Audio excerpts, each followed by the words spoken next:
La jeune femme est face contre terre, ligotée, bâillonnée, en partie dévêtue, en partie calcinée. C'est quelqu'un qui la connaissait, qui connaissait ses habitudes et qui l'a attendu là. Il avait prémédité son coup. Le juge m'a dit, vous voyez le dossier, je peux mettre tout ça aux assises. Je vous donne mon avis, il sera acquitté.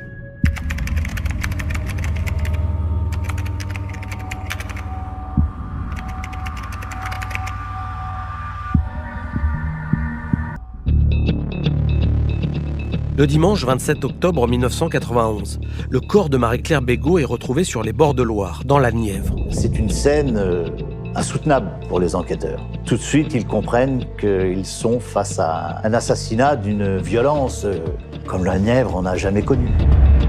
Qui a pu, dans un tel déchaînement de violence, assassiner cette mère de famille de 38 ans ?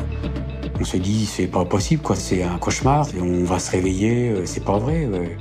Et on croit toujours que ça n'arrive qu'aux autres. Pour élucider l'affaire, les gendarmes vont suivre de nombreuses pistes, à commencer par celle du compagnon de la victime. J'ai eu de la colère, j'ai eu de la haine, j'ai eu tout après eux.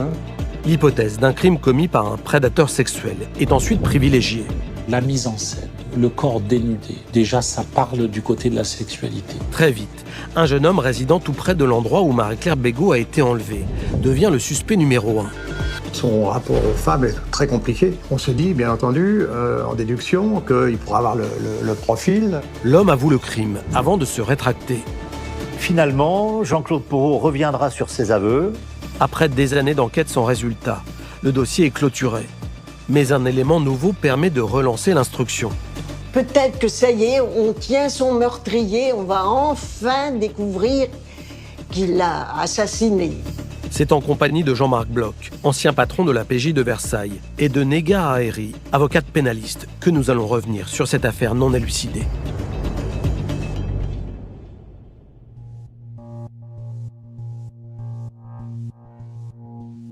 Vendredi 25 octobre 1991, il fait nuit noire lorsqu'Alain de Vita rentre à mobilette à son domicile de Dury-Parigny dans la Nièvre.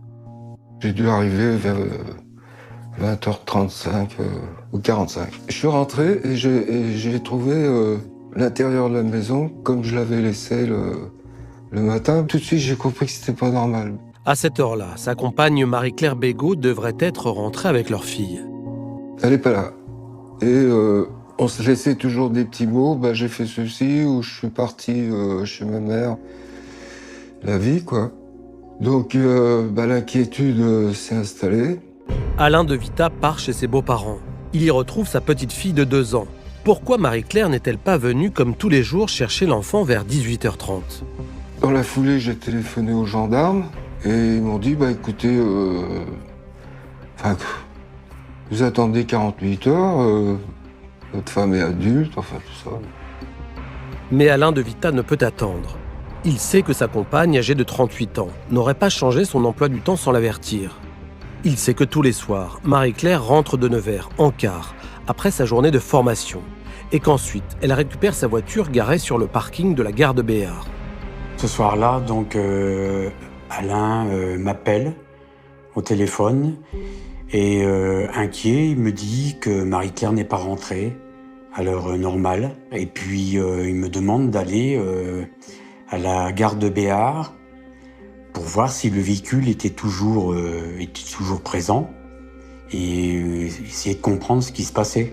Pour nous rassurer, on s'est dit, on va aller au parking et voir si la voiture est là ou pas là. Comme ça, on saura si elle est partie ou revenue. Enfin bon.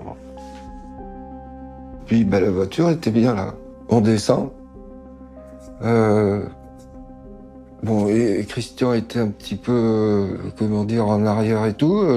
Moi, je vais directement vers la portière du conducteur. Elle était entrouverte, en fin de compte, la portière. Alors, ça m'a choqué. Et ce soir-là, malheureusement, on n'a rien vu de particulier. Autour de la voiture, on n'a pas vu grand-chose. Il faisait noir, on n'avait pas de lampe. Et puis donc, ensuite, on est retourné donc à Dury-Parigny. On a discuté longuement, tous les deux. Les deux hommes tentent de trouver une explication rassurante à l'absence de Marie-Claire. On s'est dit peut-être qu'elle n'était pas rentrée de Nevers, elle avait peut-être été chez une copine et qu'elle avait peut-être pas prévenu Alain ou qu'elle n'avait pas les moyens de le prévenir.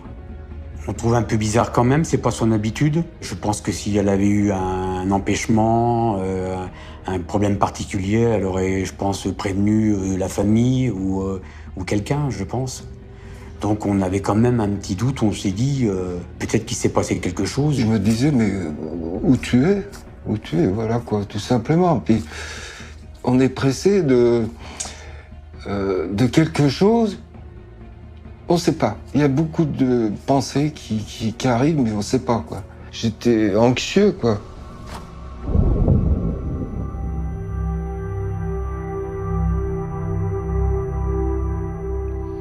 La nuit passe et Marie-Claire Bégaud ne se manifeste pas. Le lendemain matin, après avoir retrouvé le double des clés de la voiture de sa compagne, Alain de Vita décide de retourner à la gare de Béart. Il veut récupérer le véhicule et espère trouver quelques indices lui permettant de comprendre où est la mère de sa petite fille.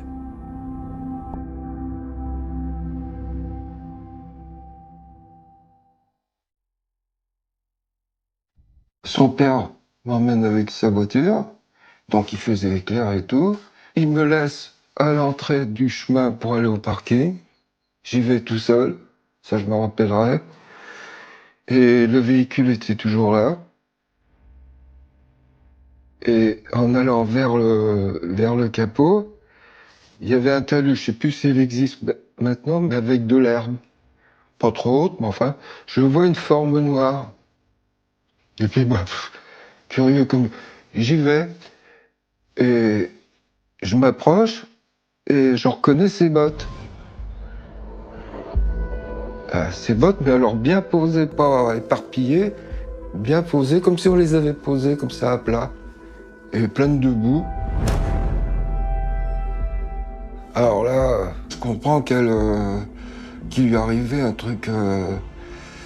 Oh, je peux pas dire un truc, mais... Enfin, c'est grave, quoi. Alain de Vita repart chez lui avec la voiture de sa compagne. Il pose sur la place passager la paire de bottes retrouvées devant le véhicule.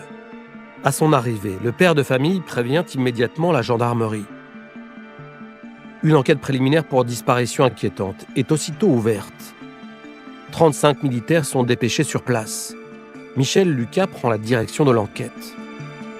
Il y a eu un afflux d'enquêteurs immédiatement pour se donner les meilleures chances de retrouver cette femme avec l'espoir qu'elle soit encore vivante. Ils prennent la mesure de la gravité de la situation et engagent immédiatement de gros moyens. L'hélicoptère va survoler la région, des plongeurs vont sonder la Loire. Les gendarmes délimitent un périmètre de sécurité au niveau du parking de la gare, où était stationnée la voiture de Marie-Claire Bégaud, et procèdent aux premières investigations. Ce qui nous a gênés, c'est que le véhicule avait été enlevé, mais on avait pu reconstituer l'endroit où le véhicule était initialement garé. Et là, il a été constaté des traces de traînées qui laissaient supposer qu'il y avait eu lutte et qu'un corps avait été traîné. Ça, c'était celui-là quand même un caractère quand même inquiétant. En poursuivant leurs recherches, les gendarmes découvrent dans les graviers, là où le véhicule était garé, la clé de contact de la voiture de Marie-Claire Bégaud. Plus loin, à une quarantaine de mètres, ils retrouvent un manteau de femme, bleu marine, sans doute celui de la mère de famille disparue. Des clichés sont effectués. Sur ce manteau, on a constaté qu'il était souillé avec de l'herbe et puis de la terre, ce qui nous faisait déduire qu'au moment où elle a été agressée et traînée, elle portait ce manteau qui lui a été enlevé dans une deuxième phase. Les indices que nous avions retrouvés laissaient penser que ça s'était très mal passé et ça donne une suspicion d'affaires criminelles. Les enquêteurs partent ensuite chez Marie-Claire Bégaud. À leur arrivée, ils inspectent sa voiture garée devant le domicile par Alain de Vita. À l'intérieur du véhicule, disons rien de particulier. Ceci étant, les techniciens d'investigation criminelle ont procédé à la saisie de terre incrustée dans les pneumatiques pour faire des comparaisons plus tard. Dans le cendrier, on y trouve des mégots qui ont été saisis aussi par mesure conservatoire. Les bottes de Marie-Claire Bégaud sont retrouvées à l'avant du véhicule. Elles sont placées sous scellé. Les gendarmes perquisitionnent ensuite le domicile du couple. On a effectué une perquisition au domicile de Vita de façon à voir s'il n'y avait pas eu des traces de lutte, parce qu'on pouvait aussi envisager cette hypothèse. Les enquêteurs de la brigade d'Imphy décident ensuite d'emmener Alain de Vita dans leurs locaux afin de l'interroger. Cela fait 24 heures que Marie-Claire Bégaud a disparu. Les gendarmes de la section de recherche de Bourges, saisis de l'enquête, sont persuadés que la jeune femme a été agressée sur le parking de la gare de Béart, puis enlevée. Où est-elle? Est-elle encore vivante? Son compagnon, Alain de Vita, est le premier témoin de cette affaire, le premier à être interrogé à la gendarmerie d'Imphy.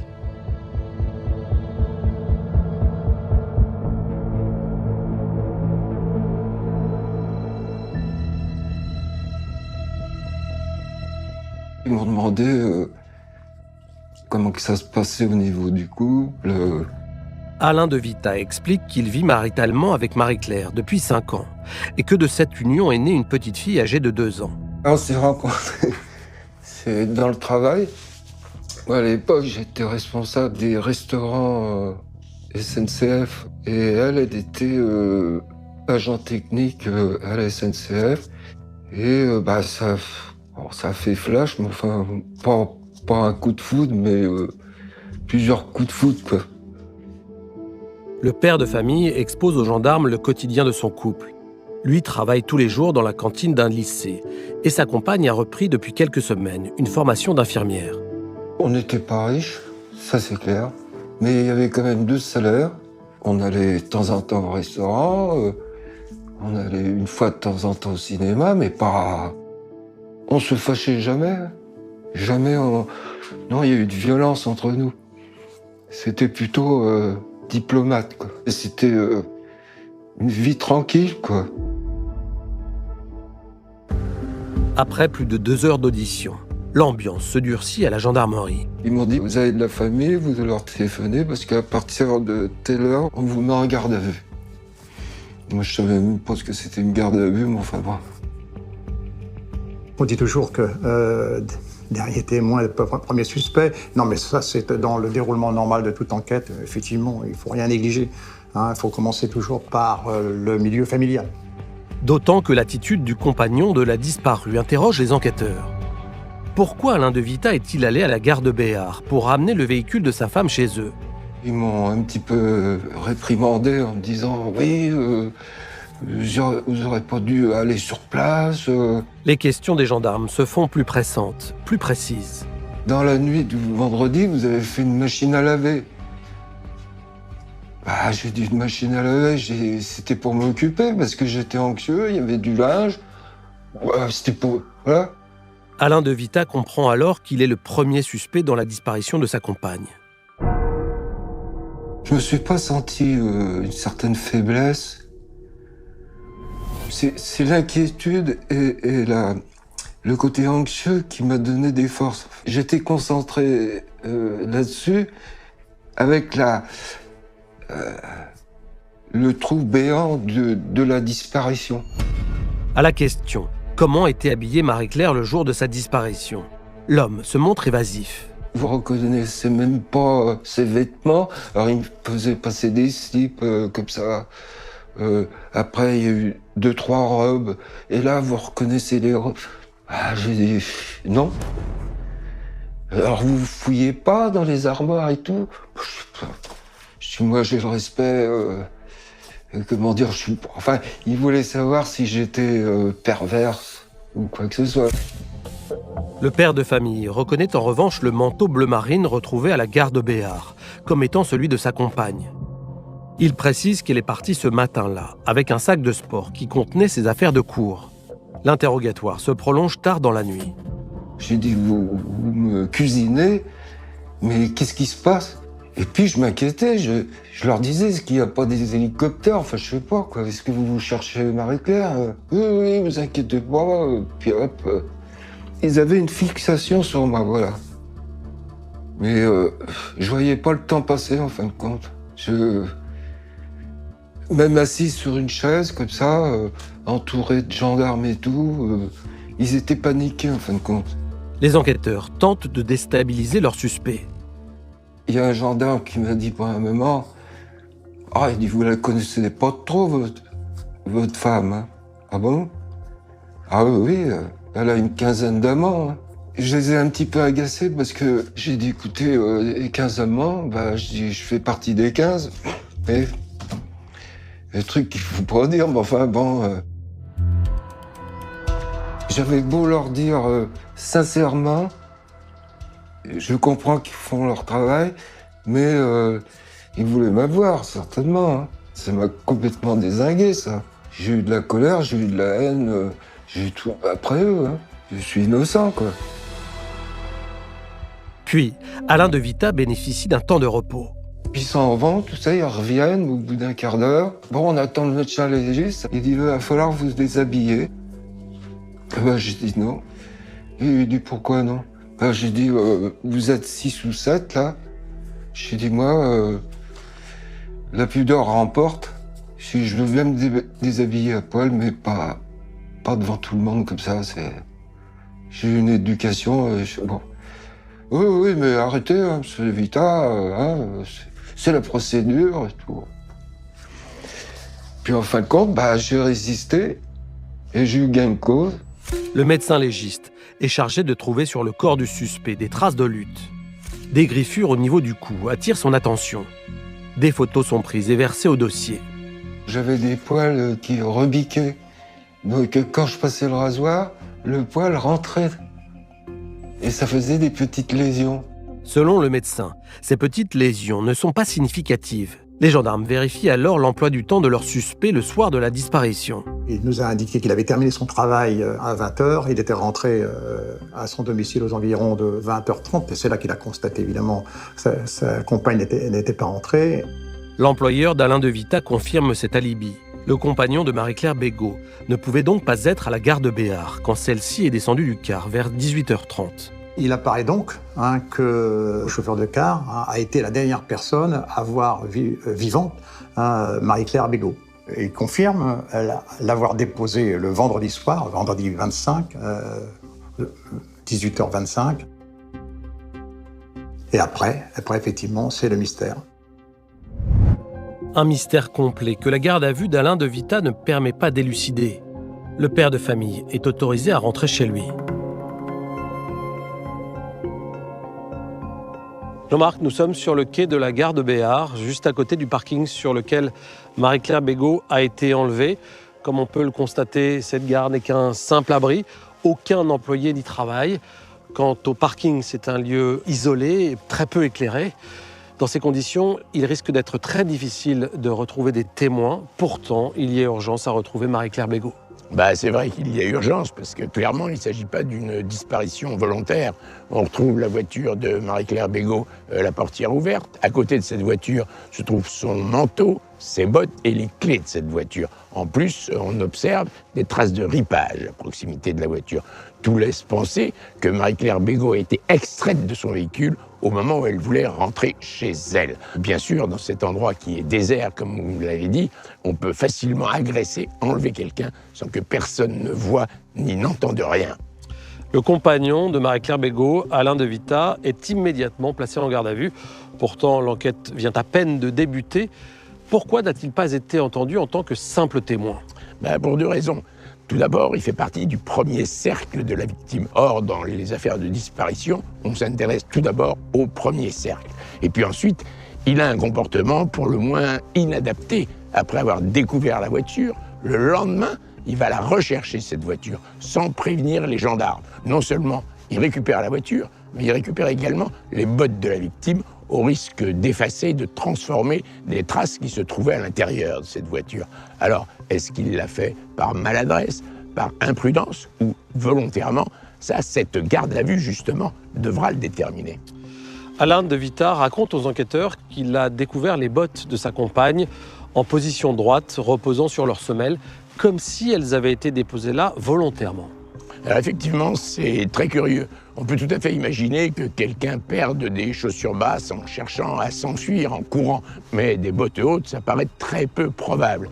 Il est vraisemblable que c'est l'agresseur lui-même qui a retiré les bottes de Marie-Claire parce qu'elle le gênait pour une raison qu'on ignore. Vous savez, Arnaud, dans pas mal d'enquêtes, on découvre au début un certain nombre de choses qui paraissent parfaitement extravagantes et qui s'expliquent petit à petit au cours du déroulement de l'enquête. Cela fait maintenant plus de 24 heures que la mère de famille a disparu. 2 nuits déjà qu'elle n'a pas donné de nouvelles. Les recherches se poursuivent sans résultat et c'est finalement par hasard que le corps de Marie-Claire Bégaud va être découvert.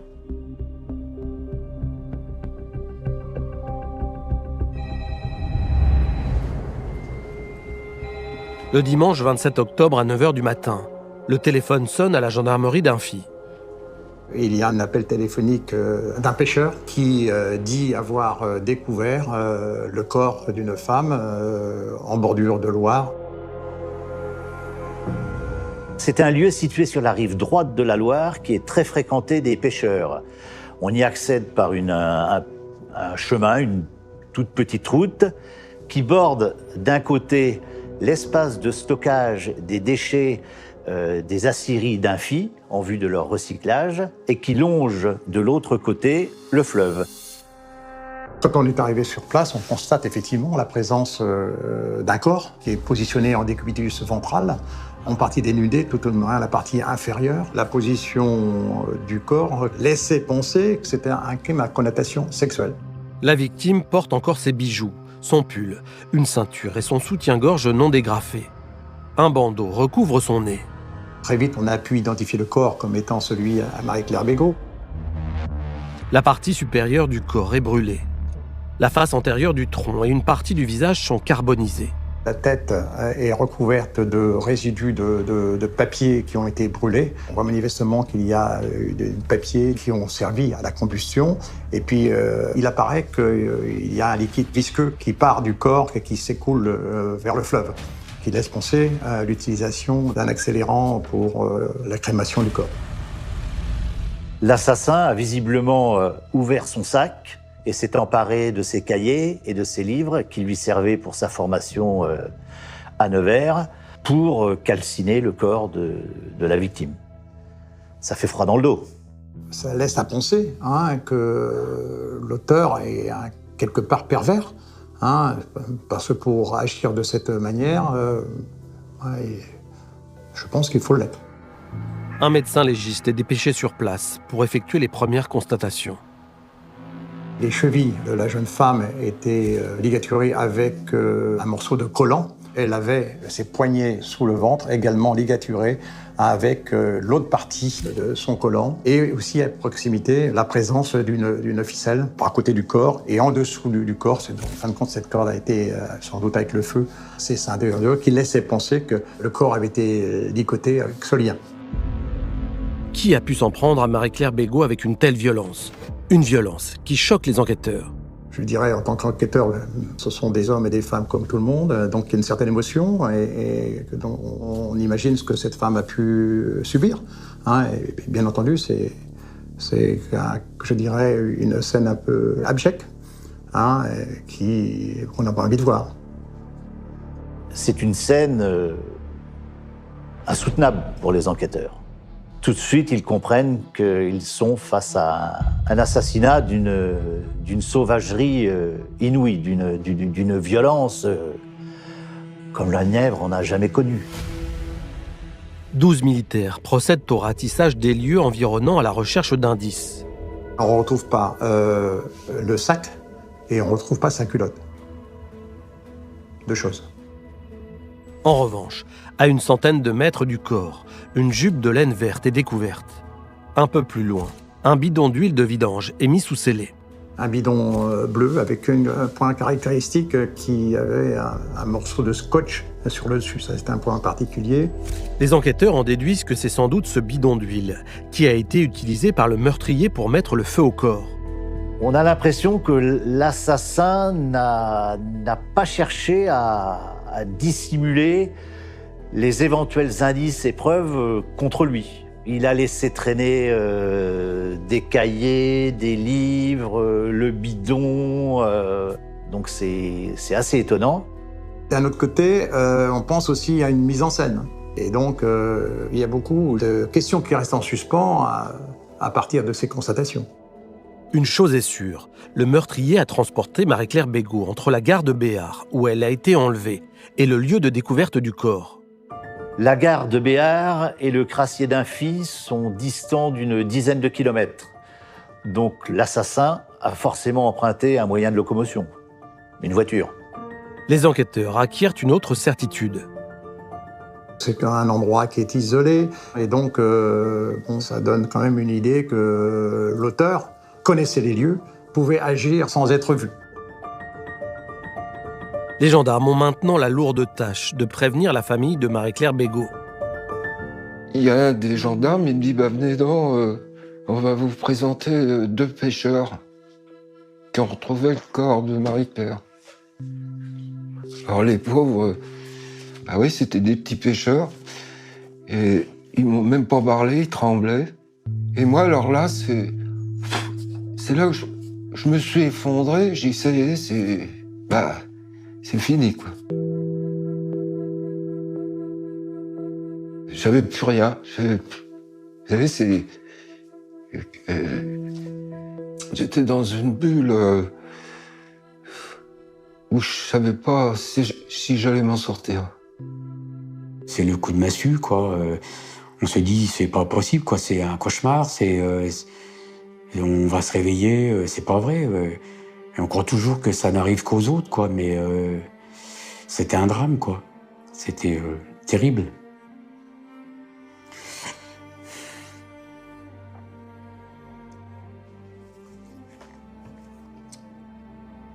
C'était terrible pour mes parents aussi.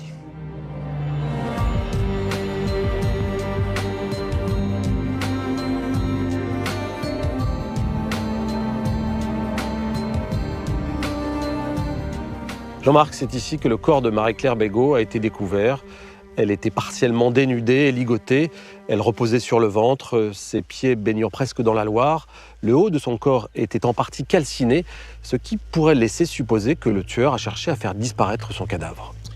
Je ne le pense pas, Arnaud. Pour faire disparaître le cadavre, il eût été plus facile de le lester d'une pierre et de l'immerger dans la Loire, ou même de l'enterrer au bord de ce fleuve. Je crois que dans la plupart des cas, quand un auteur brûle sa victime, c'est non seulement peut-être pour faire disparaître son corps, mais c'est surtout pour effacer le crime de sa propre mémoire. Alors pour venir jusqu'ici, nous avons emprunté une petite route, puis un chemin en terre. C'est plutôt un endroit difficile d'accès. Est-ce que vous pensez que le tueur connaissait ce lieu ? Alors c'est vrai que c'est un endroit très isolé, à l'égard des grands axes de circulation. Et je crois que pour arriver ici, de jour ou de nuit, il faut le connaître, cet endroit. Je ne pense pas qu'on puisse arriver ici par hasard. Est-ce que vous pensez que le crime a eu lieu ici ? Oh, ça, c'est impossible de répondre à cette question en l'état actuel de l'enquête. Il y a 3 possibilités. Le crime a eu lieu soit sur le parking de la gare, soit ici, soit sur un lieu intermédiaire qu'on ignore. En tout état de cause, la seule chose qu'on puisse affirmer, c'est que le corps a bien été brûlé ici, puisqu'on trouve des cendres à côté du corps, et qu'en plus, le liquide qui a servi d'accélérateur de combustion s'écoulait encore dans la Loire au moment des constatations. En ce qui concerne l'endroit où a eu lieu le crime, seule l'autopsie pourra peut-être répondre à cette question. Le lendemain de sa découverte, le corps de Marie-Claire Bégaud est autopsié à la morgue du funérarium de Nevers. Les gendarmes espèrent que cette expertise médico-légale leur donnera les causes et la date du décès. Ils savent aussi que les constatations du légiste peuvent les aider à élaborer le profil du tueur.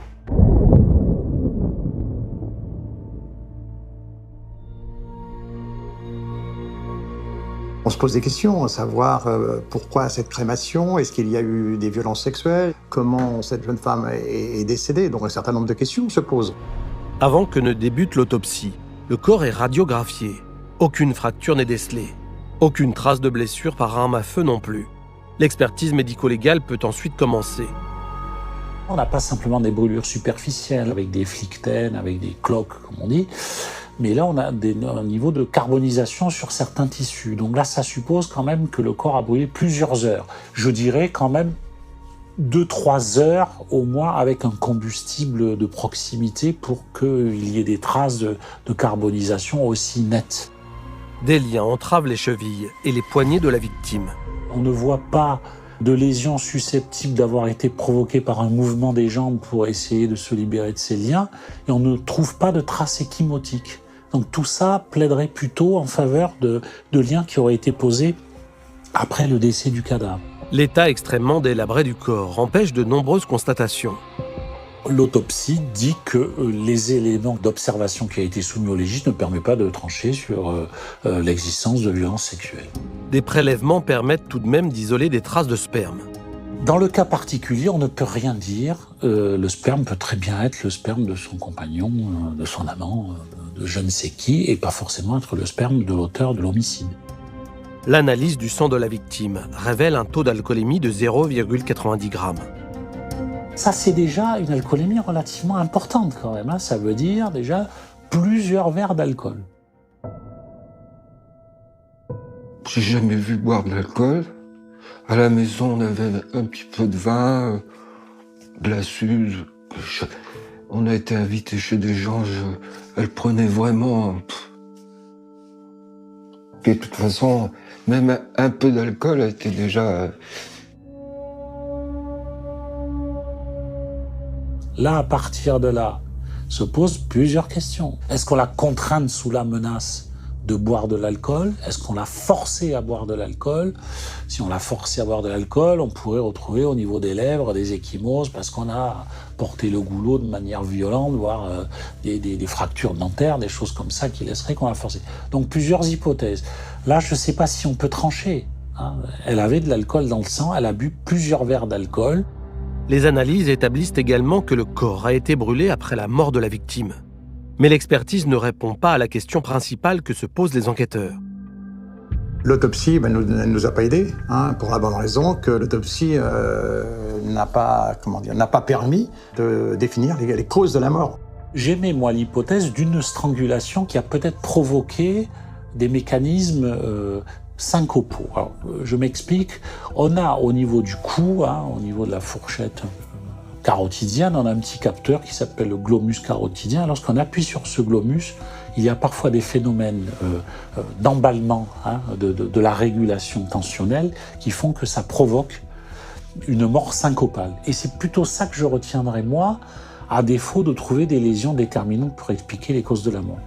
À l'issue de son rapport, le médecin écrit « La date du décès peut correspondre à la date de sa disparition ». Les enquêteurs suivront les conclusions du légiste de Nevers. Pour eux, Marie-Claire Bégaud est morte peu de temps après son agression sur le parking de la gare. Pour nous et pour moi encore aujourd'hui, tout s'est joué ce vendredi soir. On a été convaincus qu'elle avait été, agressée au moment où elle s'apprêtait, à monter dans sa voiture pour regagner son domicile. Pour le docteur Aubat, une autre hypothèse pourrait être envisagée. Ce qui est très intéressant à la lecture du rapport d'autopsie, c'est qu'il décrit un trismus, c'est-à-dire une contraction des masséter, les muscles qui servent à mastiquer, un trismus qu'il décrit comme étant quasiment invincible, qui interdit l'ouverture de la bouche. Donc là, ça laisse supposer que la rigidité était à son maximum, ce qui laisserait supposer que le meurtre aurait pu être commis dans la nuit qui a précédé la découverte du cadavre, et non pas un jour et demi avant ou 48 heures avant. Ce sont des éléments qui ont, à mon avis, été insuffisamment exploités. Dans cette hypothèse, Marie-Claire Bégaud aurait été séquestrée après avoir été enlevée sur le parking. Une hypothèse qui dresse le profil d'un tueur particulièrement inquiétant. Quand vous êtes légiste, vous regardez les causes de la mort, mais quand vous êtes légiste et psychiatre, vous dites « Tiens donc, qui est-ce qui a commis cette abomination-là » La mise en scène, le corps dénudé, déjà ça parle du côté de la sexualité. Le fait que la culotte de la victime n'est pas retrouvée, qu'il a supposé qu'un trophée a été emporté. Le fait qu'il y ait des lésions ou des choses qui ont été commises en post-mortem.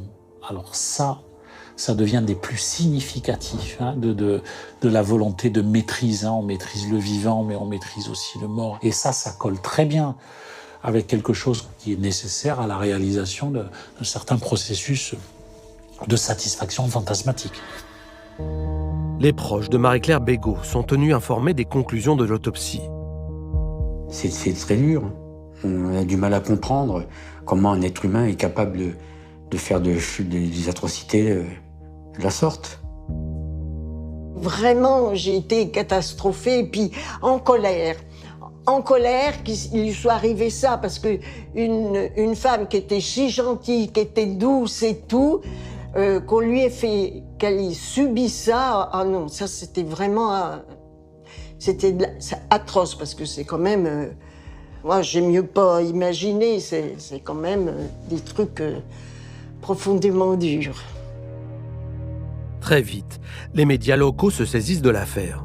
Une femme assassinée dans de telles circonstances dans la Nièvre, c'est un événement hors norme. L'émotion et la sidération gagnent toute la région. Le meurtre de Marie-Claire Bégaud va créer véritablement une psychose dans la Nièvre, en particulier dans les petites communes. Beaucoup de femmes s'identifient à Marie-Claire Bégaud et ont peur.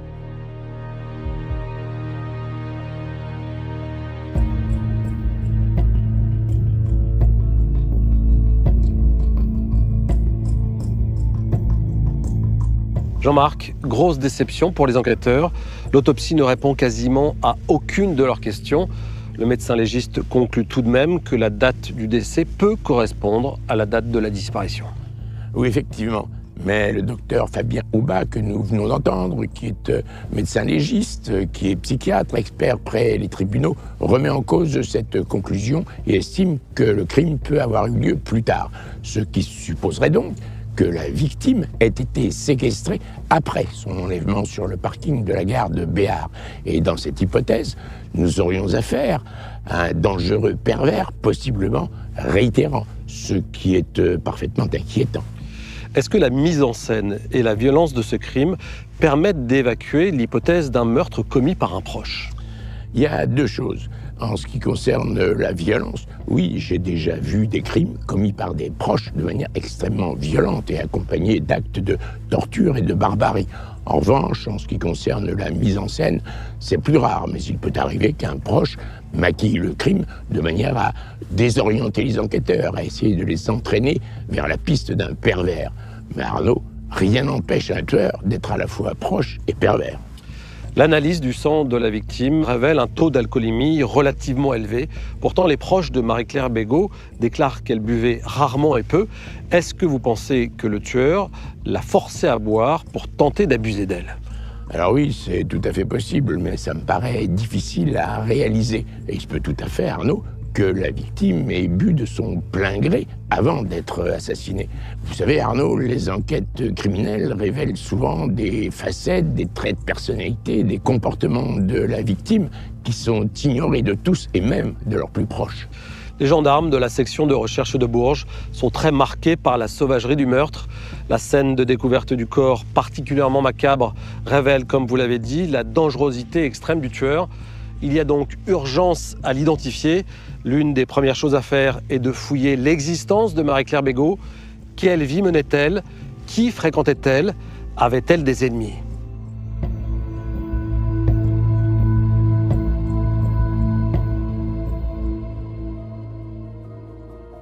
Elle était petite, pas grande, mais elle avait, comme on dit, elle avait du chien.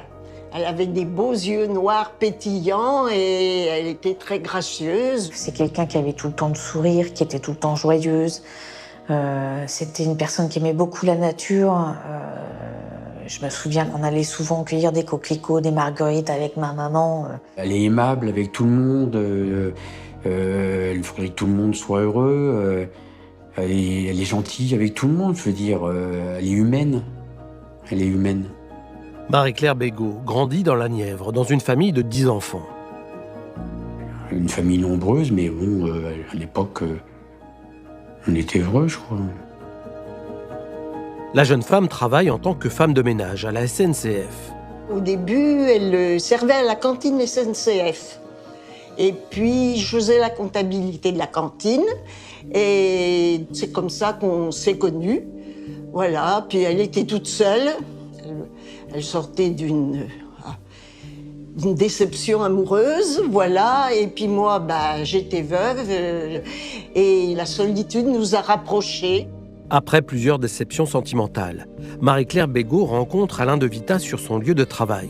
Je trouvais que il était ronchon, bougon, pas gai, triste, que ça n'allait pas avec elle. Je lui dis, tu fais une bêtise, attends et tout. Elle dit non, elle dit, moi j'en ai marre d'être toute seule et tout. Mais non, tu vas voir, ça va bien se passer. Le couple s'installe dans une maison à la campagne. Et de cette union naît une petite fille. Elle était tellement heureuse avec ce petit bout de chou que c'était une maman attentionnée et tout, qui aimait vraiment sa fille. Mais rapidement, les relations du couple se dégradent. Je pense que dans les derniers temps, je crois, elle paraissait moins heureuse. Moins heureuse. C'était pas ce qu'elle aurait cru. Elle voyait tout beau, tout rose, et en définitive, elle se posait beaucoup de questions sur l'avenir de son couple. Quelques semaines avant son meurtre, Marie-Claire Bégaud décide de reprendre des études. Il y a longtemps qu'elle voulait être infirmière. Voilà. Elle avait un don, quelque chose.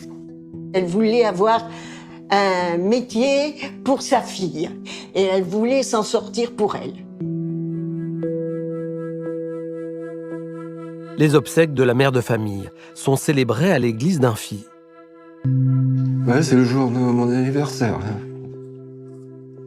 Ouais, j'avais 40 ans. J'ai retenu mes larmes même, mais j'avais une peine. C'était comme un manteau de peine. Imagine, c'est un poids sur... C'est pas ce qui nous arrive. On est là, mais on prend pas. Une épreuve d'autant plus difficile que la famille n'a pas été autorisée à voir le corps. On a voulu nous protéger, effectivement, et on n'a pas vu. On ne sait même pas qui est enterré au cimetière. Et ça, c'est dur. Durant la cérémonie, des gendarmes se mêlent discrètement à la foule. En filmant les obsèques et en prenant des photos, à leur examen, ça peut permettre de détecter des comportements anormaux. C'est travailler un petit peu pour l'avenir. Ça arrive assez souvent que le ou les auteurs d'un crime assistent aux obsèques de leur victime.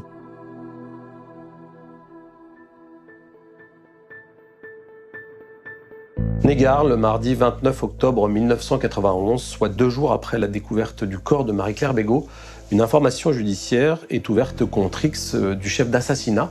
Ce contre X signifie qu'il n'y a pas encore de suspect à ce stade-là, c'est bien ça ? Oui Arnaud, l'information judiciaire est ouverte à la demande du procureur de la République par un acte qu'on appelle le réquisitoire introductif et qui fixe le périmètre des investigations que devra réaliser le juge d'instruction.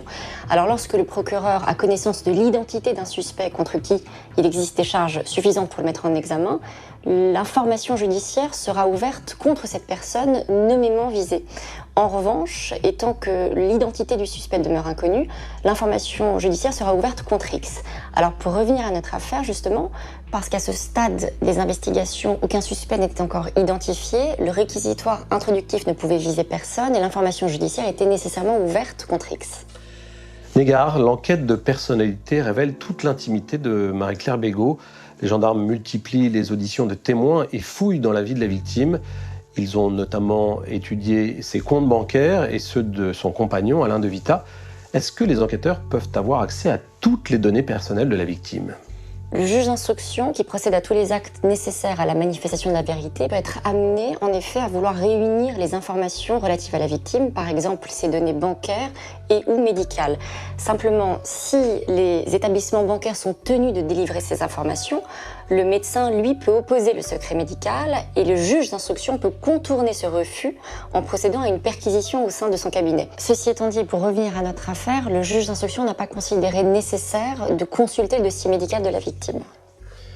12 gendarmes sont mobilisés à temps plein pour enquêter sur le meurtre de Marie-Claire Bégaud. Tous les proches, amis, collègues de la victime sont entendus.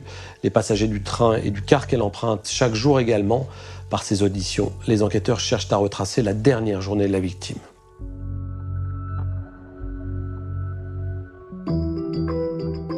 Le 25 octobre, jour de sa disparition, Marie-Claire Bégaud doit, comme tous les jours, se rendre à Nevers pour suivre sa formation. Elle a l'habitude de prendre un train le matin et de rentrer en car le soir. On discutait parce qu'elle me disait « je suis pas tellement en forme, j'ai mal dormi ». Je la sentais un petit peu plus énervée. Elle était angoissée. Elle était pas bien. Mais c'est là que j'ai été le côté protecteur. Ouais, reste. Non, faut que j'y aille, Je la sentais, elle devait partir. La mère de famille se dépêche et rejoint en voiture le parking de la gare de Béart. On a pu confirmer qu'elle avait terminé ses cours aux environs de 16h50, il me semble. Et à l'issue, elle se trouvait avec une jeune fille qui suivait également des cours et avec laquelle elle a fait un peu de shopping dans les rues de Nevers. Comme tous les soirs, Marie-Claire Bégaud prend le car pour rentrer à Béart. Ce car la dépose à un arrêt situé à quelques centaines de mètres du parking de la gare. Seule à pied sur le long chemin pour rejoindre sa voiture, la jeune femme était donc très vulnérable. Il n'y avait plus de navette, il n'y avait plus de... c'était une gare perdue, comme on dit. Personne n'a rien vu, rien entendu. Il fait nuit noire, c'est l'automne, les gens sont chez eux, mais les maisons sont quand même relativement éloignées. Les enquêteurs acquièrent une certitude. Le tueur connaissait les habitudes de Marie-Claire Bégaud. La victime a pu être repérée par son agresseur, qui aurait ce soir-là attendu patiemment le retour de sa victime. Pour moi, c'est un guet-apens. La personne connaissait ses allées et venues, connaissait ses horaires. Donc c'était prémédité pour moi. C'est quelqu'un qui peut-être la connaissait très bien. Ce qu'on retrouve dans ce type d'affaires, souvent, ce sont des femmes qui ont des rituels de comportement. C'est pain béni, ça, pour un agresseur sexuel. C'est pain béni. Vous avez le temps de repérer, vous avez le temps de vous préparer, vous avez le temps d'identifier, de choisir votre moment, parce que vous connaissez la séquence totalement. Dans le cas présent, c'est a priori une dame qui avait des habitudes et des rituels. Et donc là, tout ça, j'ai envie de dire que c'est un profil victimologique propre à favoriser ce type d'agression sexuelle. Les premiers éléments d'enquête semblent favoriser l'hypothèse d'un meurtre commis par un prédateur sexuel. Mais les gendarmes ne veulent pas refermer trop tôt la piste des proches. Ils continuent de recueillir des témoignages sur la vie personnelle de la victime et ils finissent par comprendre au fil des auditions que Marie-Claire Bégaud a eu plusieurs relations extra-conjugales. Elle a eu plusieurs liaisons, mais rien ne nous permet, et encore aujourd'hui je ne me permettrai pas de le dire, que c'était une fille volage ou facile. Non, ça ne veut pas dire cela. Même si elle a eu, un ou deux concubins, voire une ou deux relations par ailleurs, il ne faut pas en tirer des conclusions hâtives. La mère de famille aurait même confié à son amie qu'elle venait de rencontrer quelqu'un. Peu de temps avant sa disparition, elle dit « Bon, faut que je te confie quelque chose, j'ai rencontré quelqu'un. » Elle dit quelqu'un de bien, je suis heureuse. Et alors elle dit je rentre un peu tard le soir parce qu'on se retrouve à un café qui n'existe plus, qui était place Carnot, en face de la maison du fumeur. Et c'est là qu'elle m'avait dit écoute, samedi prochain, viens manger, on va trouver 5 minutes, je te parlerai. Et malheureusement, ce repas n'a pas eu lieu puisqu'elle était tuée la semaine d'avant. Cette révélation remet le compagnon de Marie-Claire Bégaud au cœur de l'enquête. Et si Alain De Vita avait tué sa compagne par jalousie ? Alain De Vita soupçonne sa conjointe d'avoir des amants, il est jaloux. Marie-Claire, avant sa disparition, n'avait pas caché à son conjoint vouloir prendre un petit peu de recul par rapport à sa vie de couple. Mais dans la famille, oui, il y a eu des doutes. des doutes, parce qu'on aurait pu penser qu'il y avait le mobile. Oui, effectivement, on aurait pu avoir un doute sur Alain de Vita. Alain de Vita est mis sur écoute. Et le 6 novembre, il est à nouveau placé en garde à vue. Devant les enquêteurs, il reconnaît qu'il savait que sa femme le trompait, tout en semblant accepter la situation. Elle m'avait dit, je pars pour mieux revenir parce que j'ai besoin d'une séparation. Donc, pas de problème. Et puis moi, ça m'avait fait plaisir. Je pars pour mieux revenir. Soit je pars définitivement, bon, c'est pas pareil. Hein. Je n'en voulais pas, moi, loin de là. Le bon gars, quoi. On met ça dans un bol, on donne ça aux gendarmes, puis en fin de compte, ils avaient le coupable, je sais pas, idéal, quoi. Les enquêteurs vérifient à nouveau l'emploi du temps d'Alain de Vita. Son directeur et ses collègues confirment qu'il a bien quitté son travail à 20h. Nous avons eu la certitude qu'il avait quitté son emploi au lycée de Decize à 20h. Mais il fallait vérifier, bien sûr. Toujours pareil, comme on dit dans le jargon judiciaire, faut faire, quand on ouvre une porte, il faut faire en sorte de la fermer. Au bout de 7 heures de garde à vue, le compagnon de Marie-Claire Bégaud est relâché. La piste des proches se referme. On a vraiment l'impression que c'est pas quelqu'un de sa proximité, parce que ça se passe pas du tout comme ça.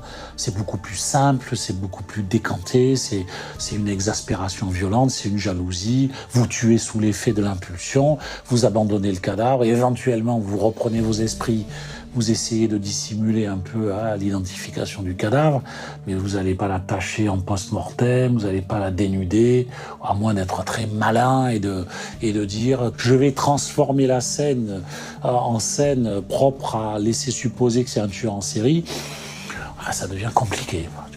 Rien n'est impossible, mais ça devient compliqué. Il faut aller toujours, ce qu'on dit dans les affaires logiques, il faut aller au plus simple. En règle générale, il faut aller au plus simple, idéalement.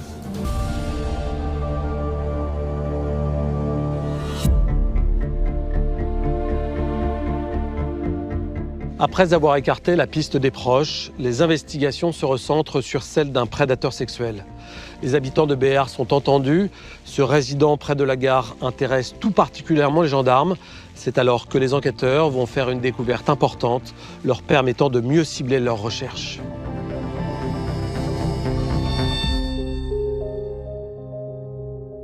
Les témoignages ont permis de penser que le véhicule a effectivement été déplacé de l'endroit où Marie-Claire Bégaud l'avait stationné le matin et où il a été retrouvé par M. de Vita le soir même d'ailleurs, puisqu'il s'était transporté sur les lieux. On en conclut que le véhicule, s'il a été déplacé, c'est qu'il aurait servi à transporter le corps. Selon le scénario des gendarmes, le tueur aurait utilisé la voiture de Marie-Claire Bégaud pour aller déposer le corps au crassier d'Imphy, à l'endroit où il a été découvert. Il serait ensuite revenu abandonner la voiture sur le parking de la gare. Ça sous-entend que l'auteur, ou les auteurs, ne disposaient pas de véhicule. Donc ça, c'est une déduction. Les enquêteurs en déduisent également que le tueur de Marie-Claire Bégaud habite près de la gare de Béart. Et très vite, un homme retient toute leur attention. Jean-Claude Porot est un jeune homme de 23 ans qui est employé municipal de la commune de Béart, où il s'occupe de la station d'épuration, juste à côté de la gare. Et il habite la cité SNCF, tout proche de la gare. Et il se trouve que cet individu a été entendu dès le lendemain de la découverte du corps.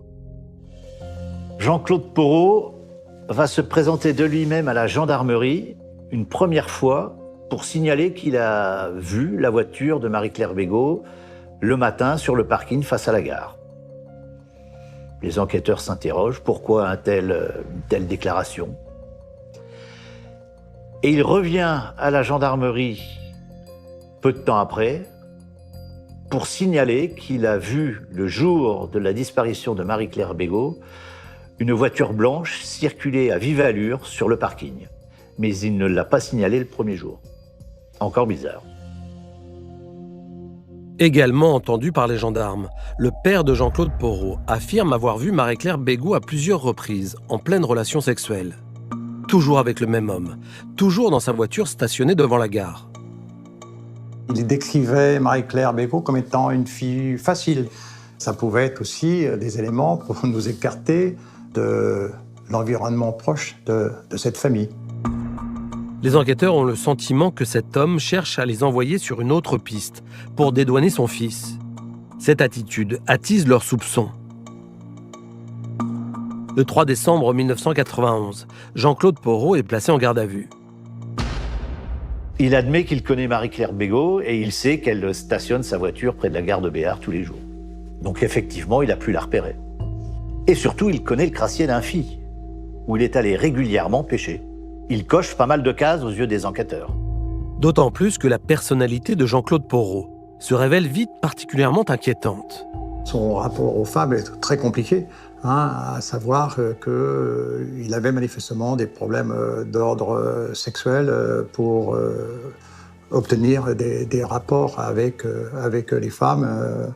On se dit, bien entendu, en déduction, qu'il pourra avoir le profil de l'individu qui ne parvient pas effectivement à avoir de rapports sexuels et pour parvenir peut-être à ses fins, on arrive à tuer la victime et pour peut-être essayer d'avoir des rapports post-mortem après. Ça, c'est toujours envisagé. On l'a vu dans d'autres affaires.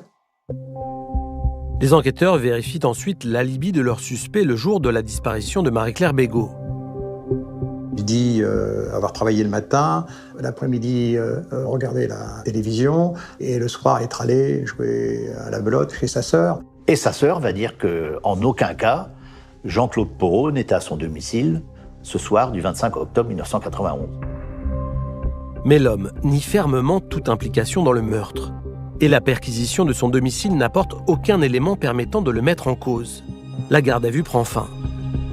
On le laisse libre, puisqu'on n'a pas d'éléments déterminants. Le fait que son emploi du temps ne colle pas ne dit pas forcément qu'il est l'auteur du crime. Les semaines passent sans qu'aucun individu ne soit appréhendé. À Béart et Imphy, les commérages vont bon train. Il y a des rumeurs et puis effectivement les gens parlent et puis donnent chacun leur version. Imphy, c'est une toute petite ville, donc on se méfie un peu de tout le monde. Et puis il y a les regards aussi. On en vient peut-être des fois à psychoter et à soupçonner un peu tout le monde, ouais. Le 28 janvier 1992, soit 3 mois après le meurtre, à la grande surprise des enquêteurs, Jean-Claude Porot revient de lui-même à la gendarmerie. Et cette fois-ci, il vient pour déposer plainte. Il déclare aux enquêteurs avoir reçu une lettre anonyme, écrite avec des lettres du journal, sur laquelle il est dit « J'ai tout vu ». Étonnement des gendarmes. Et puis quelques jours plus tard, il revient à nouveau à la gendarmerie. Il prétend avoir reçu une seconde lettre. « Tu es l'assassin, je t'ai vu ». Nouvel étonnement des gendarmes. Pourquoi Jean-Claude Porot vient-il montrer ses courriers qu'il accuse à la gendarmerie ? Y a-t-il un corbeau à Béart ? Intrigués par cette histoire de lettres anonymes, les enquêteurs placent à nouveau leur suspect en garde à vue. Il remet en cause l'emploi du temps initial. Il n'était finalement pas chez sa sœur à Decize à jouer à la belote, mais il était chez lui et il regardait la télévision. Étrange, ce revirement. Les enquêteurs reviennent également sur son rapport aux femmes. Dans un premier temps, il déclare n'avoir jamais eu de relations sexuelles, puis il déclarera ensuite en avoir eu. Et il déclare également avoir une attirance pour Marie-Claire Bégaud. Jean-Claude Porot confie. Marie-Claire Bégaud correspond au type de femme que j'aimerais avoir, mais je n'irai pas jusqu'à tuer pour arriver à mes fins. Le jeune homme continue de clamer son innocence. Une nouvelle fois, il ressort libre de la gendarmerie. Les enquêteurs décident alors d'auditionner différentes femmes le connaissant. Les propos de l'une d'elles vont faire basculer l'enquête. Elle leur révèle qu'à l'âge de 14 ans, Jean-Claude Porot l'a violée. Sous la contrainte et la violence, en lui faisant faire notamment une fellation. Pour les enquêteurs, cette déclaration éclaire d'un jour nouveau la personnalité de Jean-Claude Porot. Il est donc potentiellement dangereux, tous les soupçons se tournent vers lui.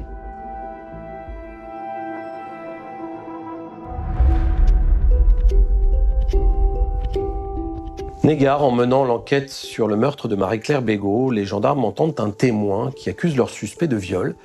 Est-ce que la justice a alors l'obligation de se saisir de ces faits ?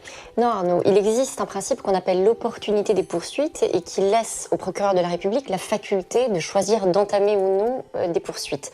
Et lorsqu'à l'occasion d'une enquête qui est relative à une infraction bien particulière, on découvre des faits nouveaux qui sont relatifs à une toute autre infraction, on en informe le procureur de la République qui décidera des suites à donner. Pour revenir à notre affaire, le procureur de la République, qui était manifestement informé des faits de viol dénoncés par la témoin, a décidé de procéder à des investigations pour en connaître la réalité et envisager la meilleure réponse pénale à y donner. Alors, 1 mois après l'audition de cette jeune femme qui accuse Jean-Claude Porrot de l'avoir violée, ce dernier est placé en garde à vue dans le cadre de cette affaire. Et à la fin de cette garde à vue, les gendarmes lui signifient immédiatement le début d'une autre, cette fois-ci pour le meurtre de Marie-Claire Bégaud. Avait-il le droit d'enchaîner ces 2 mesures coercitives ? En principe, Arnaud, on peut être placé en garde à vue pour chaque enquête dans laquelle on est impliqué. Et s'il y a plusieurs affaires, on peut imaginer des gardes à vue qui se succéderaient. Maintenant, toute la question, c'est celle de la durée globale de ces gardes à vue successives, puisqu'étant une mesure contraignante, elle est nécessairement limitée dans le temps. Et la jurisprudence répond à cette question en imposant que la durée globale n'excède pas la durée maximale autorisée pour la dernière des gardes à vue. Et pour revenir à notre affaire, Jean-Claude Porrot a effectivement été placé en garde à vue à 2 reprises, parce qu'il y avait 2 affaires. La première relative au fait de viol dénoncé par la témoin et la seconde relative à l'assassinat de Marie-Claire Bégaud. Tout était donc légal tant que la durée globale de ces 2 gardes à vue n'excédait pas la durée maximale de la garde à vue pour des faits d'assassinat, c'est-à-dire 24 heures renouvelables une fois, soit 48 heures. La garde à vue de Jean-Claude Porrot sur le meurtre de Marie-Claire Bégaud débute dans une ambiance très tendue. Les gendarmes espèrent faire craquer leurs suspects et obtenir des aveux, car ils sont vraiment persuadés d'avoir identifié le tueur de la gare de Béart.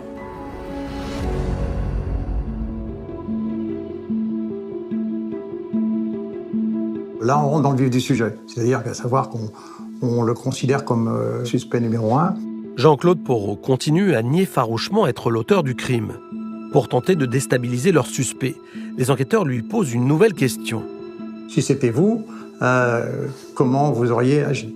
Contre toute attente, Jean-Claude Porrot se prête au jeu. Et là, il est parti. Il est parti sur un scénario assez complet. De sa main, le suspect dessine un croquis représentant l'agression près de la gare de Béart. Et là, il reconnaît sa participation, ayant su par son père qu'elle était une fille facile. Dans sa tête, il a voulu tenter sa chance. Et c'est comme ça que le soir du 25 octobre 91, il a attendu l'arrivée du car et le retour de la jeune femme pour l'interpeller alors qu'elle montait dans son véhicule. Elle m'a alors dit « Qu'est-ce que vous voulez ?» Et je lui ai répondu « Est-ce que vous êtes une femme facile ?» Elle m'a demandé pour qui je la prenais, elle m'a insulté et à ce moment-là, j'ai commencé à paniquer. Et comment dirais-je, il dit avoir baissé son pantalon, parce qu'a priori, il voulait sans doute passer à l'acte sur place. Elle a voulu alors me donner un coup de pied dans les parties et à partir de ce moment-là, j'ai un trou noir jusqu'au moment où je la retrouve par terre. Mais il n'arrive pas à expliquer ce qui s'est passé. Et puis après, c'est panique à bord. J'ai remarqué un bout de ficelle qui dépassait de la poche droite de mon blouson. J'ai eu l'idée de m'en servir pour la ligoter. Et donc c'est là qu'il la traîne, qu'il la charge dans le coffre de la voiture et s'installe au volant. Et part jusqu'au crassier.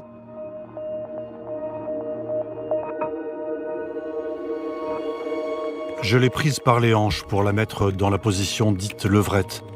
À ce moment-là, elle est tombée sur le côté gauche. J'ai touché sa poitrine sans défaire son soutien-gorge. C'est là que j'ai remarqué que son cœur ne battait pas. Et là, pour faire disparaître les indices, il a dit s'être servi d'un bidon qui se trouvait dans le coffre de la victime et avec le contenu de son sac de sport. Il s'est constitué une torche, donc c'est comme ça qu'il dit avoir mis le feu au corps. Jean-Claude Porrot raconte ensuite avoir redéposé la voiture à la gare de Béart et être rentré à son domicile. Ses aveux sont crédibles. Il ne peut avoir inventé une telle histoire. Il ne peut l'avoir lu dans la presse locale. Jean-Claude Porrot donne des détails extrêmement précis. La description du bidon de couleur bleue, portant justement un signe particulier, puis c'est un morceau de scotch noir sur le dessus. Si vous voulez, c'est tant d'éléments qui ne pouvaient pas, je dirais, inventer. Ça n'a pas été marqué dans la presse. L'homme est présenté au juge d'instruction devant lequel il confirme ses aveux. Il est alors inculpé de tentative de viol et d'assassinat, puis incarcéré à la prison de Nevers. L'arrestation de Jean-Claude Porrot fait la une des journaux locaux. Un gros travail a été consacré à cette enquête, 689 auditions, 6000 heures d'audition. La gendarmerie s'est donné les moyens pour arriver à résoudre cette affaire. Au bout de 5 mois, ça semble avoir payé. L'assassin est sous les verrous. C'est un soulagement. C'était un soulagement, oui. On s'est dit, bon, enfin, on tient le coupable et puis on va pouvoir faire notre deuil. Le 11 mai 1992, Jean-Claude Porrot reconnaît à nouveau être l'auteur du meurtre devant le juge d'instruction. Mais 15 jours plus tard, l'inculpé revient sur ses aveux. Finalement, Jean-Claude Porrot dira en fait qu'il a avoué sous la contrainte des gendarmes qui auraient menacé de mettre sa sœur en prison. Tel n'a pas été le cas, et là je peux vous l'assurer. Et donc sur ce point particulier, nous pouvions être sereins. Les enquêteurs cherchent en vain une preuve matérielle de l'implication de Jean-Claude Porrot. On n'a pas relevé d'éléments matériels à l'intérieur du véhicule qui pouvaient permettre de dire que c'était lui et personne d'autre qui était monté dans le véhicule. C'est sûr que ça, quelque part, ça fragilise, je dirais, le dossier. Et depuis sa cellule, l'homme ne cesse de clamer son innocence. Près d'1 an après son inculpation, le juge décide de le remettre en liberté. Le juge me dit, vous voyez le dossier, je peux mettre tout ça aux assises. Mais je vous donne mon avis, il sera acquitté. C'est un échec terrible. C'est un échec terrible parce qu'il n'y a aucun autre suspect à ce moment-là dans cette affaire. Donc tout repart de zéro.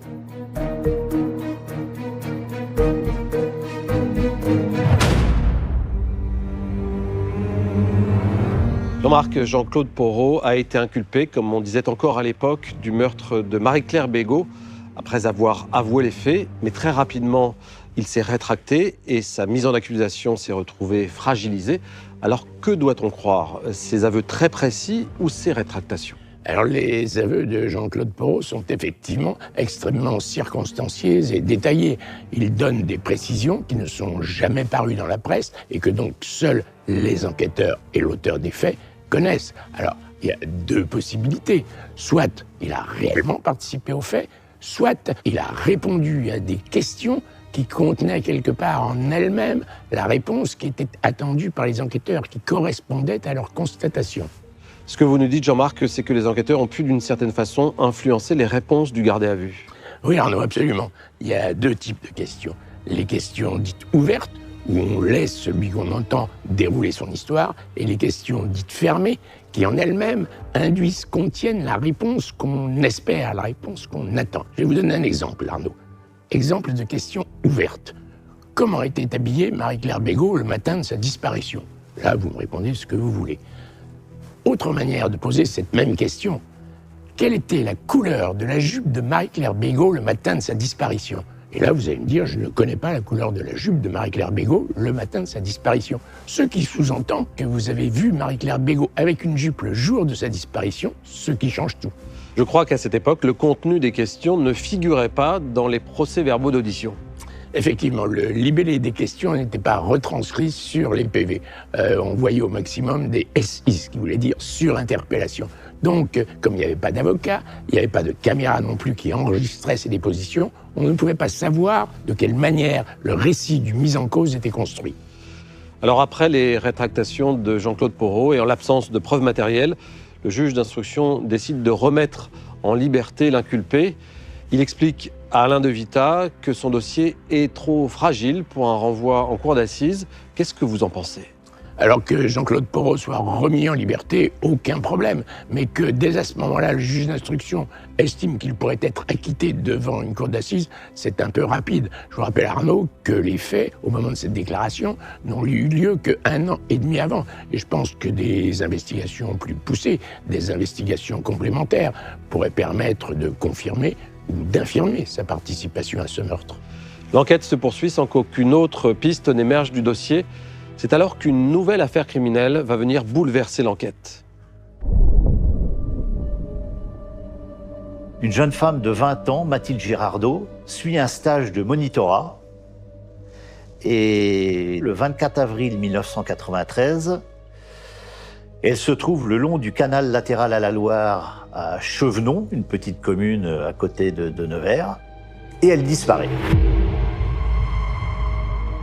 Tout est passé au peigne fin, mais rien à faire. Aucune trace de Mathilde Girardot. Jusqu'au jour où un témoin apprend aux gendarmes avoir repéré une Peugeot 305 vert le long du canal, ce fameux 24 avril 1993. Il nous décrit un véhicule 305 Peugeot avec au volant, ça je retiendrai toujours, un homme du cru. Un homme du cru. Je dirais un peu paysan, un peu... Ouais, voilà. Bon, Donc là, c'est une piste sérieuse pour les gendarmes, d'autant plus que dans la région, il n'y a que 3 véhicules de ce type, donc 3 propriétaires, donc 3 suspects potentiels. Ils vont placer ces 3 suspects en garde à vue, et le 1er mai 1993, l'un d'entre eux, Didier Falcy, avoue le meurtre de Mathilde Girardot. Quelques jours après ses aveux, Didier Falcy conduit les gendarmes à l'endroit où il a laissé le corps de sa victime. je m'en souviens bien parce que j'étais à bord du véhicule, et là c'est un moment terrible. On ne peut pas oublier. On ne peut pas oublier. Le bas du corps de la jeune femme est dénudé. On ne sait pas si elle a été violée, mais en tout cas, l'autopsie révélera la présence d'un foulard dans son vagin. Très vite, un rapprochement est fait avec le meurtre de Marie-Claire Bégaud. Il y a un certain nombre de similitudes entre les deux meurtres. Les deux victimes ont été retrouvées à moitié dévêtues. Les deux communes, Béart, d'où a disparu Marie-Claire Bégaud, et Chevenon, d'où a disparu Mathilde Girardot, ne sont éloignées que d'une quinzaine de kilomètres. Les deux homicides ont une connotation sexuelle. Tant d'éléments qui pouvaient nous laisser penser que Falcy ne pouvait ne pas être étranger aussi au meurtre Bégaud. Didier Falcy est un ouvrier agricole de 27 ans. Il est déjà connu de la justice pour avoir tenté d'abuser d'une jeune fille dans un train, jeune fille qu'elle a voulu passer par-dessus bord. Et il a été aussi condamné quelque temps plus tôt pour un vol de culottes et de serviettes hygiéniques. Un profil et un rapport aux femmes extrêmement particulier aux yeux des enquêteurs. Le jeune homme travaille dans une ferme située à 20 km de la gare de Béart. Une gare devant laquelle il passe chaque jour en rentrant du travail. Et si Marie-Claire Bégaud était la première victime de Didier Falcy ?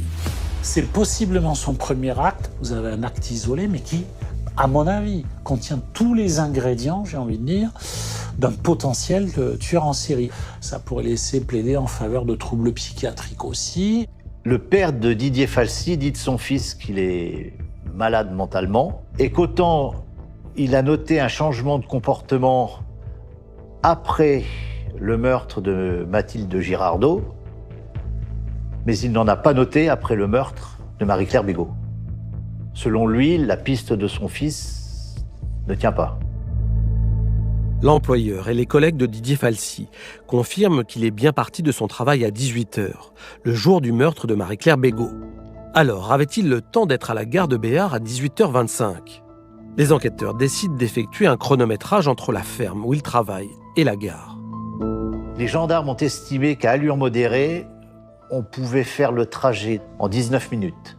S'il part à 18h de son travail, il peut effectivement être à la gare de Béart à 18h25. Mais les gendarmes ont estimé que c'était impossible. Selon leur chronométrage, c'est un peu étonnant. Le 2 février 1994, les enquêteurs décident tout de même de placer Didier Falcy en garde à vue. Il est extrait de sa cellule où il est incarcéré pour le meurtre de Mathilde Girardot et conduit dans les locaux de la gendarmerie de Nevers. Entendu en garde à vue, Didier Falcy nie le meurtre de Marie-Claire Bégaud. Ce n'est pas lui, mais reconnaît que le type de ficelle utilisé pour la ligoter correspond à la ficelle que lui-même peut utiliser dans son travail. C'est de la ficelle qui sert notamment à lier des bottes de paille, fabriquées par une certaine machine. C'est un premier élément qui peut s'avérer probant, mais il manque véritablement une preuve matérielle pour mettre en cause Didier Falcy dans cette affaire. Face aux questions des gendarmes, l'ouvrier agricole reste calme et nie toute implication dans le meurtre de Marie-Claire Bégaud. Après 9 heures de garde à vue, il est reconduit à la maison d'arrêt de Nevers. Peut-être la piste Didier Falcy a-t-elle été écartée un peu vite. Si, comment dirais-je, il a été écarté, c'est que nous avions de bonnes raisons, mais bon, je l'espère, je l'espère. Le 4 août 2000, soit 8 ans après le meurtre, le juge d'instruction décide de façon inattendue de clôturer le dossier. Une décision incompréhensible pour le frère de Marie-Claire Bégaud.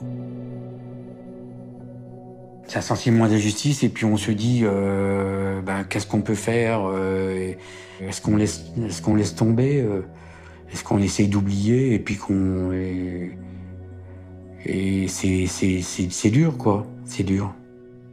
On a l'impression que quand on est victime, on est coupable d'être victime quoi.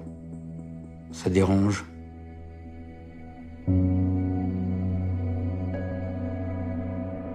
Alors que tout le monde finit par penser que le tueur de Marie-Claire Bégaud ne sera jamais appréhendé, le meurtre d'une jeune femme dans le Calvados va relancer les investigations. Les faits se sont déroulés à plus de 500 km de la Nièvre, mais la similitude des modes opératoires est extrêmement troublante.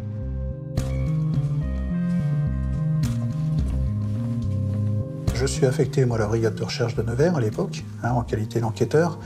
Et en juin 2006, on reçoit, nous, un soit transmis qui nous interroge sur la possibilité que Marie-Claire Bégaud puisse, à un moment donné, être entrée en relation avec un nommé Jean-Pierre Gatchot. Jean-Pierre Gatchot, un marginal installé dans le Calvados, est mis en examen pour le meurtre et le viol de Karine Verdier, une jeune femme de 21 ans qui cherchait à faire du babysitting. Elle a passé une annonce dans la presse locale pour proposer ses services de garde d'enfants et de dispenser des cours. Jean-Pierre Gatchot lui a téléphoné pour lui donner rendez-vous chez lui. Dans le domicile, très rapidement, Karine se rend compte qu'il n'y a pas d'enfant. Cet homme n'avait d'autres raisons que de la faire venir à son domicile que pour abuser d'elle sexuellement. C'était son but. C'est après avoir violé sa victime que Jean-Pierre Gatchot a décidé de la tuer. Il l'emmène jusque dans le coffre de la voiture de la jeune femme. Il fait un parcours de quelques kilomètres et il se retrouve dans un chemin. Il ouvre le coffre et là, donc, pour la tuer, il lui en serre le cou avec un lien qu'il trouve jusqu'à ce qu'elle ne bouge plus. Lors de l'instruction sur le meurtre de Karine Verdier, les proches du marginal sont entendus. Et l'un d'eux va faire une révélation troublante. L'une des connaissances de Jean-Pierre Gatchot va déclarer aux gendarmes que son ami Jean-Pierre Gatchot lui a confié avoir déjà tué une femme là où il était auparavant. Et là où il était auparavant, c'était à Nevers, de l'année 1989 à 1999.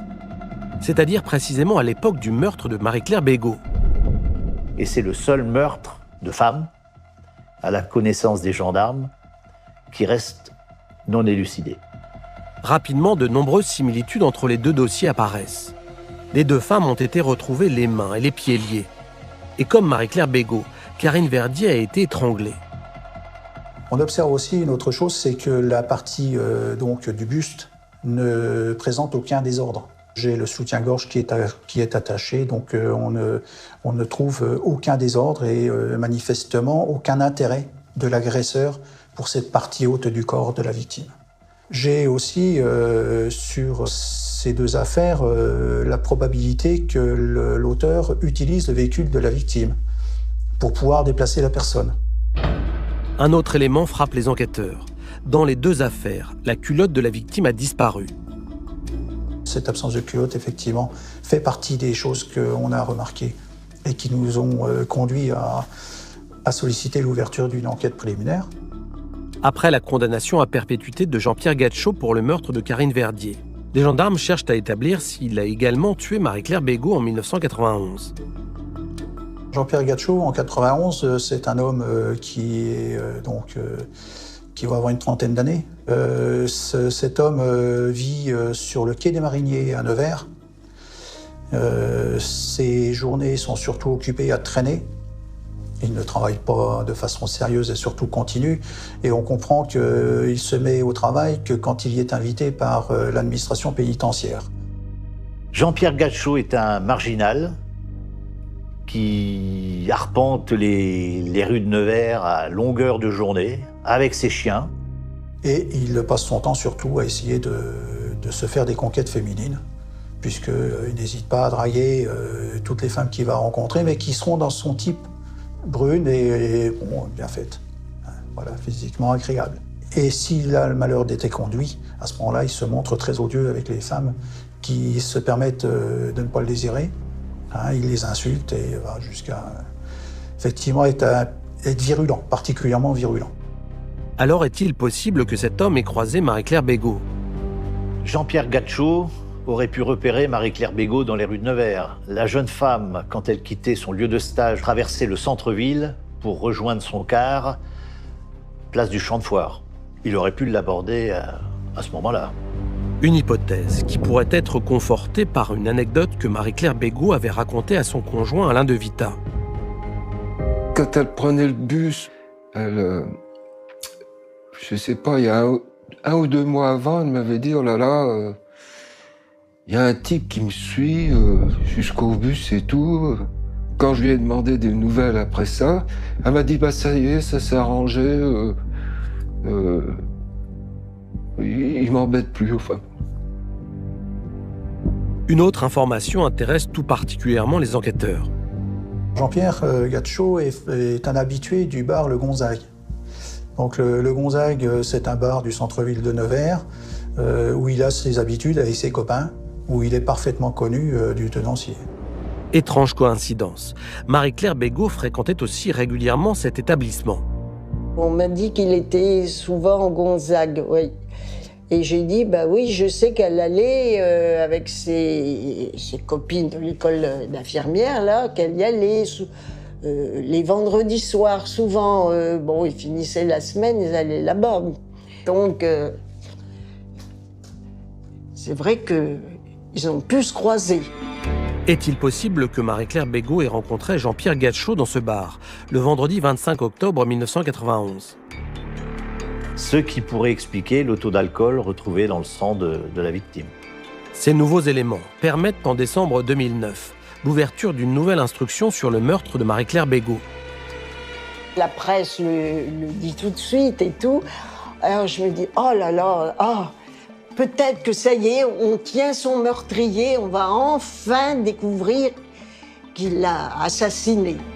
L'enquête est confiée à la section de recherche de Dijon.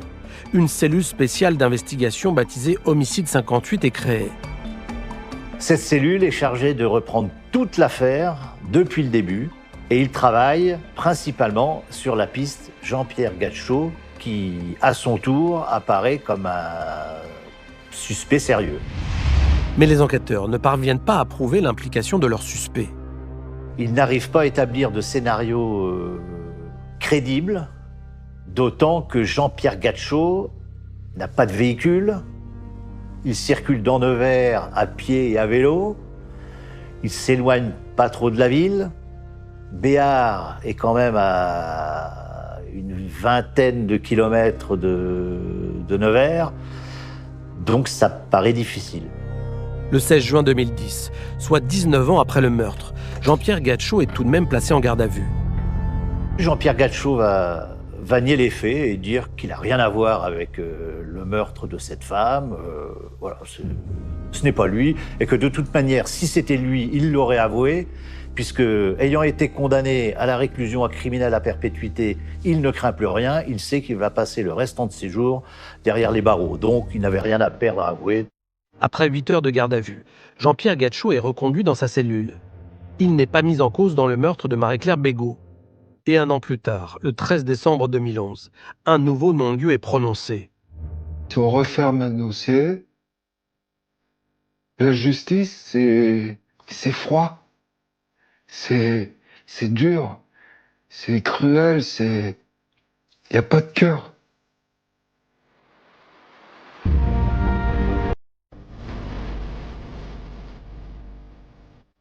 Jean-Marc, dans cette affaire, après que les soupçons se sont portés sur le compagnon de la victime, l'enquête a permis d'identifier 3 suspects crédibles, donc 3 pistes sérieuses, ce qui est plutôt rare dans une affaire criminelle. Et pourtant, le dossier sur le meurtre de Marie-Claire Bégaud a été clôturé à 2 reprises. C'est vrai, en l'absence de preuves matérielles, et malgré des aveux pour l'un, malgré des faits extrêmement similaires pour les 2 autres, la justice a décidé de mettre un terme à cette enquête. Mais je m'interroge, n'y aurait-il pas des investigations de police technique et scientifique qui seraient aujourd'hui faisables alors qu'elles ne l'étaient pas à l'époque? Si la jupe de Marie-Claire Bégaud a été conservée, ne pourrait-on pas y rechercher et y trouver des traces biologiques, des traces ADN, et les comparer avec les traces recensées dans le fichier national des empreintes génétiques et bien sûr avec les traces des suspects identifiés dans cette affaire? Au-delà de ces analyses techniques, est-ce qu'il y aurait, selon vous, de nouveaux axes d'enquête à explorer?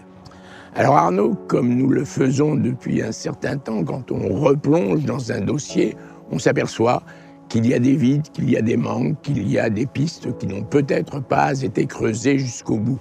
Ça m'arrivait quand j'étais en fonction. Avant de passer aux assises, je replongeais dans des dossiers traités quelques années avant et je m'apercevais bien souvent qu'il y avait des choses qui n'avaient pas été faites, qui auraient pu être faites autrement. Et là, c'est le cas. Je me demande si une piste n'a pas été explorée comme elle l'aurait dû l'être. On sait depuis le début, les gendarmes savent depuis le début, que Marie-Claire Bégaud avait quelques amants, quelques relations masculines. Et on sait notamment que peu de temps avant sa mort, elle avait une relation qu'elle qualifiait de sérieuse. Or, dans ce dossier, l'homme avec lequel elle avait cette relation n'apparaît pas. Il n'est pas identifié. Il n'a pas été entendu. Je me demande si aujourd'hui, on ne pourrait pas chercher à l'identifier et à l'entendre. On a entendu Alain De Vittat dire que la justice, c'est froid, c'est dur, c'est cruel, qu'elle n'a pas de cœur. Ces paroles sont fortes, mais hélas, on les entend souvent dans les dossiers qu'on traite dans Non élucidés. Ouais, c'est pas pour rien qu'on parle de machine judiciaire. J'ai même entendu certains magistrats qualifier leur propre institution de rouleau compresseur. Alors bien sûr, l'empathie, c'est pas la vocation première de l'institution judiciaire. Sa vocation première, c'est d'enquêter, c'est de trouver, c'est de juger. Mais je veux pas généraliser, et bien heureusement, bon nombre de magistrats font quand même preuve d'empathie. En 2008, Jean-Marc, lorsque l'on a créé Non élucidés, les cold cases ne faisaient pas forcément la une de l'actualité et des affaires criminelles, comme celle concernant le meurtre de Marie-Claire Bégaud, étaient souvent oubliées. C'est vrai que ces affaires restaient bien souvent au fond des placards, au fond des tiroirs, des cabinets d'instruction. Mais je crois qu'actuellement, policiers, gendarmes, magistrats et avocats ont pris conscience que ces affaires non élucidées représentaient, tant pour les familles que pour la société, un vrai déni de justice.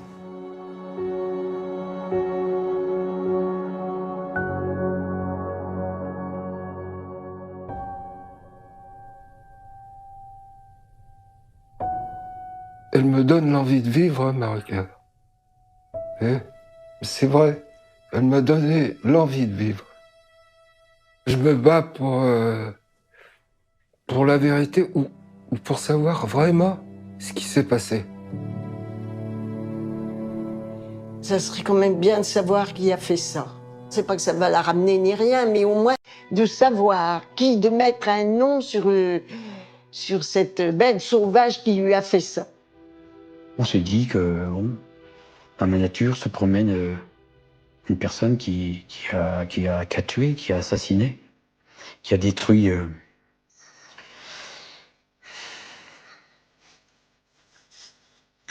toute une famille. Je pense à sa fille, qui avait besoin de sa mère à l'époque, qui avait 2 ans, et qui a vécu sans sa mère, et son père s'est substitué à la mère. C'est très dur. C'est dur, très dur. Même après 30 ans comme ça. J'espère qu'un jour on trouvera le coupable, j'ai encore espoir, j'ai un espoir. Que des gens parlent, mais j'ai encore ce petit espoir-là pour Marie-Claire. Qu'on trouve le coupable, et puis qu'il paye pour ce qu'il a fait.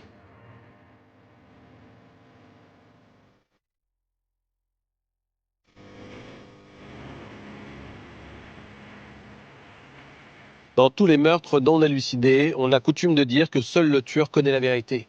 Mais il y a presque toujours d'autres personnes qui sont au courant, un proche de l'auteur, un témoin qui pour une mauvaise raison a préféré se taire, quelqu'un qui n'a pas pris conscience qu'il détenait une information importante. Pour la famille de Marie-Claire Bégaud, qui attend désespérément de connaître cette vérité, pour la justice, qui ne peut laisser un crime d'une telle violence impuni, il faut maintenant parler.